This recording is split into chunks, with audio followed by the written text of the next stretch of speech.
लेकिन एक सेकंड, ये क्या है? अभी मजा आएगा ना भिड़ो। भैया खाना कैसा बना? दीदी एक नंबर दीदी। और कुछ ले गया? दीदी बहू ये कौन है? ये तो मम्मी जी वो आज शराब निकाला था तो मुझे कौवे नहीं मिले तो मैं 2 कलवे ले आई। पर श्राद्ध किसका निकाला है तूने? मम्मी जी आपका।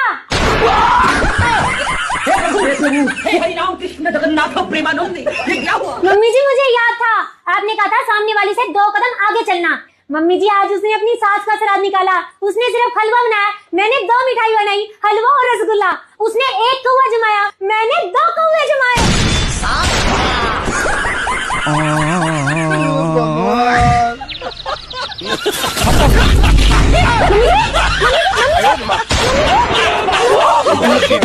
दीदी